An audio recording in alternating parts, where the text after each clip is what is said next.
Assalamualaikum warahmatullahi wabarakatuh. Yang terhormat Ibu Sri Widayati SPD MPD selaku dosen pengampu mata kuliah strategi pembelajaran. Di sini kelompok 5 akan mempresentasikan tentang model pembelajaran inquiry. Perkenalkan anggota kelompok kami dengan saya sendiri, Dafira Aziatur Rahma dengan NIM akhir 075 dan Cahaya Laila Aini dengan NIM akhir 062. Fasyanda Al-Afianti dengan NIM akhir 064, Jazaul Husna dengan NIM akhir 072, Nabila Maulina Renaldi dengan NIM akhir 098, Natasha Fiona Agnovela dengan NIM akhir 149, Dirga Ayu Agustira dengan NIM akhir 155. Baik, saya akan menjelaskan tentang model pembelajaran inquiry.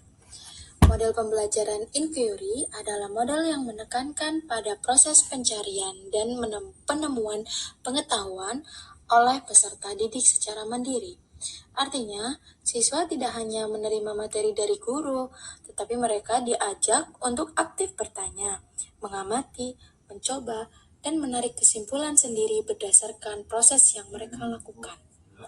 Menurut Wina Sanjaya, inquiry menekankan pada proses berpikir kritis dan analitis untuk menemukan jawaban dari suatu permasalahan.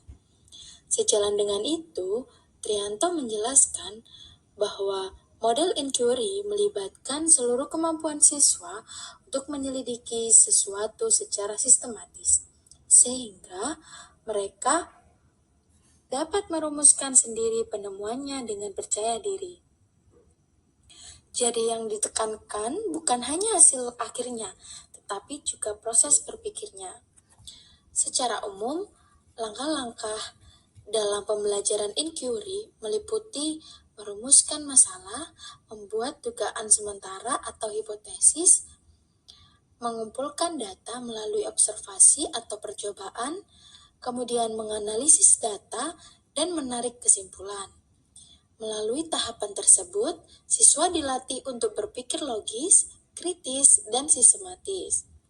Jika dikaitkan dengan pendidikan anak usia dini, model ini bisa diterapkan melalui kegiatan sederhana seperti mengamati pertumbuhan tanaman, mencampur warna, atau mengelompokkan benda berdasarkan bentuk dan ukuran.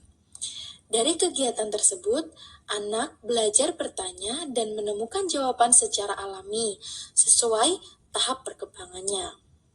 Dengan demikian, model inquiry dapat membantu mengembangkan aspek kognitif, bahasa, serta rasa ingin tahu pada anak.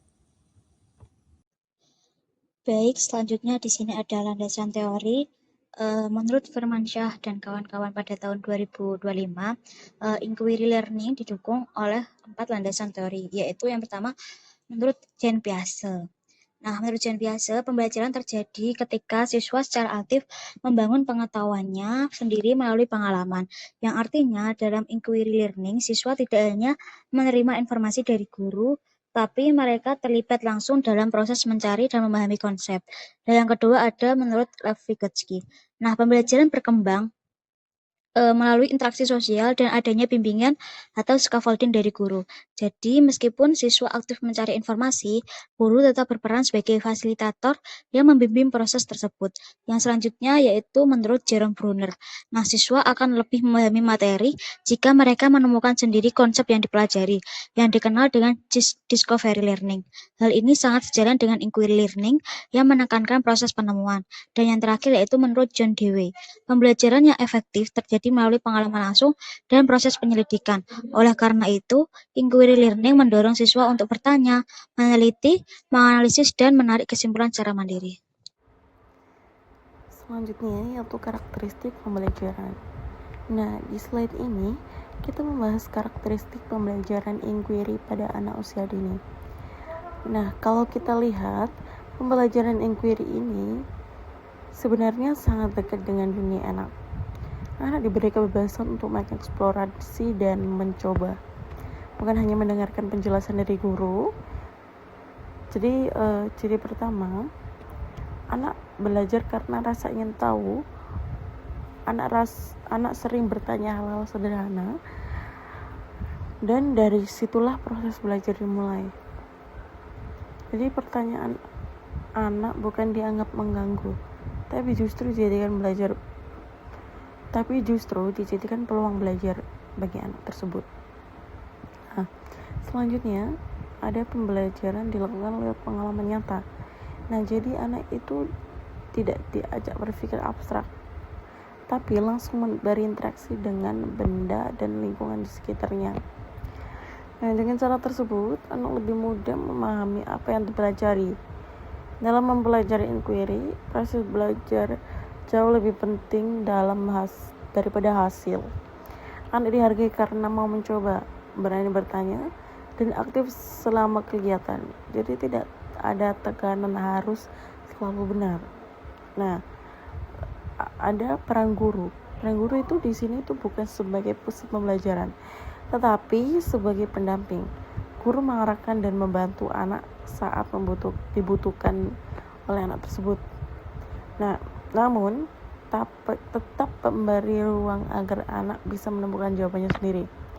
Nah, melalui pembelajaran inquiry, anak dilatih untuk berpikir, mencoba dan memecahkan masalah sederhana. Lingkungan sekitar dimanfaatkan sebagai sumber belajar, sehingga pembelajaran terasa lebih dekat dengan kehidupan anak sehari-hari. Oke, selanjutnya yaitu prinsip pembelajaran. Prinsip pembelajaran inquiry pada anak usia dini ini menekankan eksplorasi aktif berdasarkan rasa ingin tahu alami anak, di mana guru bertindak sebagai fasilitator. Pendekatan ini sangat relevan untuk PAUD di Indonesia, terutama dalam kurikulum Merdeka karena mendukung perkembangan holistik seperti berpikir kritis dan keterampilan sesuai pada abad 21 menurut Ulia Ainur Rofi'ah tahun 2025. Adapun prinsip pembelajarannya yang pertama yaitu berpusat pada anak. Pembelajaran ini didasarkan pada minat dan pertanyaan anak sendiri. Anak mengajukan ide seperti mengapa ya daun berubah warna untuk memulai eksplorasinya. Lalu ada mendorong rasa ingin tahu, memanfaatkan keingintahuan alami anak melalui pertanyaan terbuka untuk memotivasi intrinsik tanpa paksaan. Selanjutnya ada eksplorasi hands-on dan berbasis bermain, yaitu anak terlibat langsung dengan lingkungan seperti observasi, eksperimen sederhana, contohnya bermain air atau tanaman. Ini mengintegrasikan play untuk pemahaman secara kognitif. Lalu selanjutnya ada guided discovery dan fasilitasi guru. Guru membimbing tanpa menjawab langsung, mengajukan pertanyaan secara mendalam untuk mengarahkan investigasi sambil menciptakan lingkungan yang banyak stimulusnya. Selanjutnya ada kolaboratif dan reflektif, yaitu anak diskusi kelompok, bertanggung jawab akses informasi, refleksi berkala atau proses, toleransi kesalahan untuk inovasi. Yang terakhir berorientasi pengembangan intelektual holistik, membangun kritis thinking, pemecahan masalah, kreativitas, dan sosial emosional melalui tahapan orientasi, rumusan masalah, hipotesis, kumpul data, uji, dan kesimpulan. Sintaks inquiry. Yang pertama ada orientasi. Di sini guru berperan untuk menciptakan suasana pembelajaran yang nyaman dan memancing rasa ingin tahu anak. Misalnya guru membawa tanaman yang layu dan tanaman yang segar. Lalu guru bertanya kepada anak-anak, "Teman-teman, coba lihat Bu Guru bawa apa? Kenapa ya tanaman yang ini lemah sekali?" Yang kedua, merumuskan masalah. Di sini guru membantu anak untuk menentukan pertanyaan utama yang ingin dijawab. Misalnya, apa ya yang sebenarnya dibutuhkan tanaman supaya bisa tumbuh tinggi dan kuat?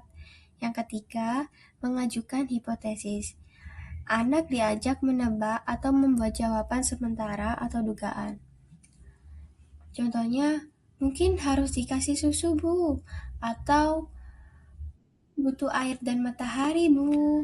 Yang keempat, mengumpulkan data. Proses ini proses mencari informasi melalui observasi dan eksperimen sederhana. Contohnya, guru mengajak anak menanam biji di 2 pot, satu disiram dan satunya tidak disiram. Lalu diamati selama beberapa hari kemudian. Yang kelima, menguji hipotesis. Anak membandingkan hasil pengamatan dengan tebakan di awal tadi.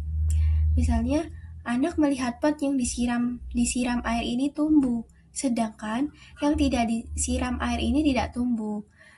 Guru bertanya kepada kanak-kanak, tadi ada yang bilang butuh susu, ternyata pakai air saja sudah tumbuh ya teman-teman tumbuhan ini.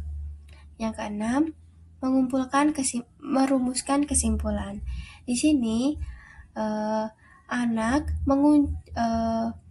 hasil temuan menjadi pengetahuan baru bagi anak. Anak menyimpulkan bahwa ternyata tanaman butuh air dan cahaya matahari untuk bisa tumbuh hidup yang kuat. Selanjutnya yaitu kelebihan dan kekurangan. Menurut Sugandi, kelebihan metode inquiry itu meliputi yang pertama, peserta didik dapat mengembangkan penguasaan keterampilan dan proses kognitif. Yang kedua, memberi kesempatan pada peserta didik untuk dapat maju sesuai dengan kemampuannya. Yang ketiga, meningkatkan rasa percaya diri peserta didik. Yang keempat, yaitu meningkatkan motivasi belajar peserta didik. Untuk kekurangannya, menurut Budianto, yaitu yang pertama, sulit mengontrol kegiatan dan keberhasilan siswa. Yang kedua, sulit direncanakan karena tidak sesuai kebiasaan belajar siswa. Yang ketiga, guru terkendala waktu karena prosesnya panjang. Yang terakhir, sulit menguasai materi jika keberhasilan bergantung pada kemampuan siswa. Baik, selanjutnya ada contoh penerapan model pembelajaran inquiry di PAUD. Jadi, salah satu contoh penerapan model pembelajaran inquiry di dalam pembelajaran anak usia dini ini dapat dilakukan pada tema tanaman, khususnya kegiatan menanam kacang hijau. Nah, kegiatan ini dirancang untuk menumbuhkan rasa ingin tahu anak melalui proses pengamatan dan juga percobaan sederhana. Pada tahap awal, guru memberikan stimulus berupa biji kacang hijau dan mengajukan pertanyaan pemantik seperti bagaimana biji ini bisa tumbuh atau apa yang dibutuhkan tanaman agar dapat tumbuh. Nah, pertanyaan tersebut bertujuan untuk menggali pengetahuan awal anak sekaligus membangun rasa ingin tahu mereka. Selanjutnya, anak diajak melakukan percobaan dengan menanam kacang hijau di atas kapas basah yang diletakkan dalam gelas plastik. Anak ini kemudian menyiram setiap hari dan melakukan pengamatan terhadap perubahan yang terjadi. Guru membimbing anak untuk memperhatikan munculnya akar, batang, dan juga daun. Sama proses berlangsung, guru tidak langsung memberikan jawaban, melainkan mendorong anak untuk mengamati, berdiskusi, dan mengumumkan pendapatnya. Pada tahap akhir, guru bersama anak menarik kesimpulan bahwa tanaman tumbuh dari biji dan membutuhkan air serta cahaya matahari untuk berkembang. Jadi anak juga dapat diminta menggambar hasil pengamatannya sebagai bentuk refleksi. Nah, di dalam kegiatan ini bertujuan untuk karakteristik model pembelajaran inquiry karena anak terlibat aktif dalam proses menemukan pengetahuan melalui pengalaman langsung, yaitu learning by doing, sementara guru berperan sebagai fasilitator. Model ini sangat relevan dalam strategi pembelajaran dikarenakan sesuai dengan tahap pengembangan kognitif anak yang masih berada pada tahap berpikir konkret dan juga membutuhkan pengalaman nyata dalam memahami konsep. Children enter kindergarten with lots of questions, and although they may lack the formal methodology of seeking answers, they can learn how to think and work like a scientist when given the right support and guidance by their teacher.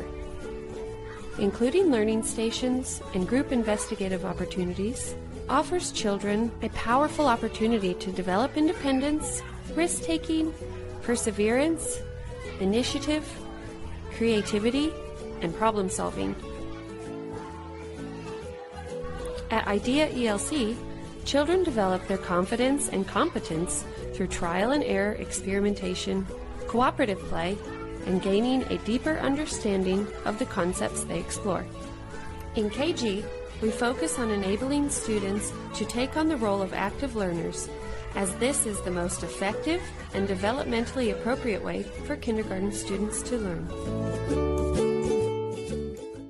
Baik, dari pembahasan di atas, bisa disimpulkan, berdasarkan pembahasan yang telah disampaikan, pembelajaran inquiry pada PAUD merupakan pendekatan yang sesuai dengan karakteristik anak usia dini, karena memberi ruang bagi anak-anak untuk belajar melalui pengalaman langsung, eksplorasi, dan rasa ingin tahu. Melalui pembelajaran ini, anak menjadi lebih aktif, berani bertanya dan mencoba, sehingga proses belajar terasa lebih bermakna. Dalam penerapannya, guru berperan sebagai pendamping dan fasilitator tanpa mendominasi pembelajaran, dengan memanfaatkan lingkungan sekitar sebagai sumber belajar.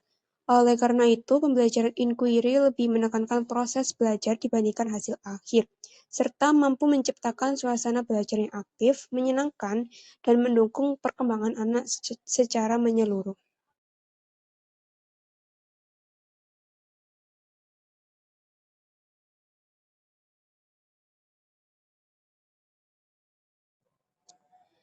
Baik, karena pembahasannya sudah selesai, izinkan kami dari kelompok 5 untuk menutup presentasi ini.